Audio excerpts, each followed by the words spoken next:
Olá, pessoal! Então estamos aqui finalmente para falar do tratamento da ansiedade, tá? Vocês vão ver que tem muita coisa, muitos pontos aí que a gente precisa pensar, né? Que vocês devem ter visto aí aberto um pouquinho o ângulo de visão aí no início, né? Nas nossas aulas iniciais sobre ansiedade, né? Que a gente tem que levar em consideração algumas coisas, além de só colocar fármacos ansiolíticos que aumentem o GABA aí de forma artificial, mas pensar no todo, nos gatilhos, pensar também na função da serotonina, na função do GABA, no eixo intestino-cérebro, que como eu já comentei, eu vou fazer uma aula só sobre esse eixo intestino-cérebro, sobre essa questão de o quanto uma disbiose interfere nas doenças, então é mais de uma, né? Nas doenças de humor, nos transtornos de humor, tanto depressão quanto todos os transtornos de humor, tem uma participação importante de disbiose, tá? Inflamação sistêmica. Então a gente vai ter também uma aula só sobre neuroinflamação, que servem para todas as doenças, todos os transtornos de humor. E uma aula também sobre quais são as vitaminas e minerais que são importantes para o cérebro, também que servem para todos os transtornos. Tá? Então a gente vai finalizar aqui o primeiro transtorno, que é a ansiedade, para que vocês tenham aí a ideia de como vai funcionar aqui no portal, de que a gente vai ver as coisas do começo ao fim, mas que eu preciso ir desenvolvendo várias linhas, né, de doenças ao mesmo tempo. Então a gente vai vendo um pouco de tudo, né? E aí no final, quando você já tiver estudado aí um tempo, você vai ter entendido, até para poder fazer uma pesquisa sozinho, você vai entendendo o raciocínio de como atuar na ortomolecular. E vai chegar ao ponto que o portal vai ter muita informação interessante para você acessar a hora que você quiser, para ver e rever, para relembrar, né? De repente, apareceu um caso lá para mim que fazia tempo que não vinha, um paciente aqui com fibromialgia ou com artrose, vou olhar as aulas lá novamente para fazer um bom atendimento. Então, isso é a vantagem de ter um portal, mesmo que você já tenha visto, já tenha baixado os materiais, fica aquilo ali para que você possa ver e rever e aí sim usufruir e aprender, tá bom? Então vamos lá para o tratamento da ansiedade. Eu usei esses livros aqui para montar toda essa série sobre ansiedade, pessoal, né? Esse de psiquiatria eu usei demais, que é um livro específico então para os transtornos de humor. Usei o Condutas Clínicas, o Manual de Ortomolecular e os Nutracêuticos na Prática. Então vamos lá. Serotonina, tá? Aí você pode falar, prof, mas ansiedade, não existe um predomínio aí da falta do GABA, que é o principal neurotransmissor ansiolítico? Sim, mas é GABA e serotonina. Por isso que muitas vezes você vai olhar nas diretrizes, por exemplo, de tratamento farmacológico ou farmacoterapêuticas, né, da ansiedade, você vai ver lá fármacos antidepressivos que aumentam a serotonina na fenda, né, os inibidores da recaptação de serotonina. Então quer dizer que a serotonina tem um efeito ansiolítico, tá? E nós vamos falar dele aqui, né? A gente já vem falando dele. Então, claro, nós temos que aumentar quem?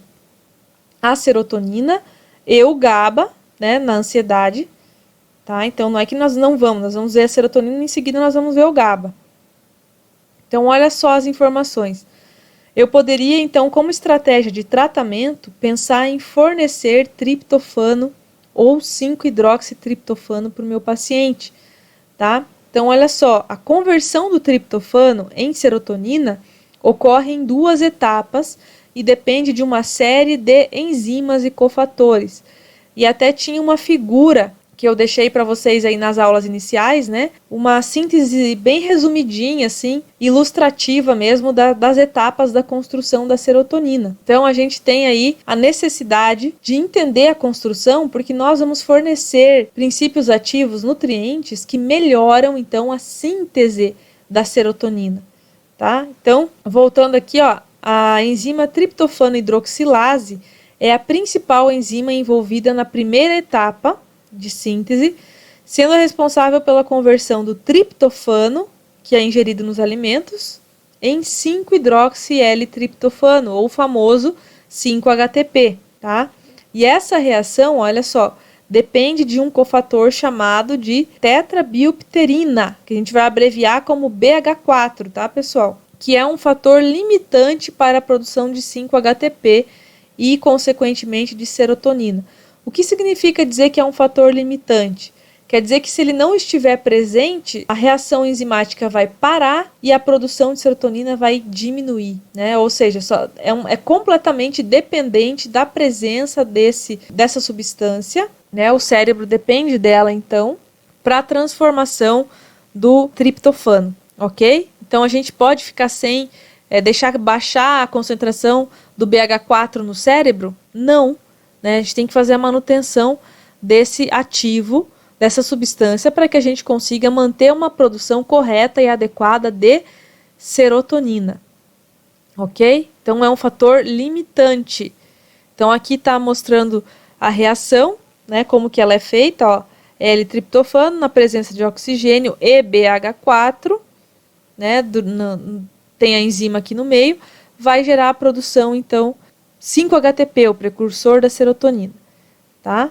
A segunda etapa, então, da produção de serotonina depende da enzima triptofano descarboxilase, que é a mesma enzima chamada de dopa-descarboxilase. Acho que esse nome vocês já tinham ouvido, né? Usada também na síntese de dopamina e noradrenalina.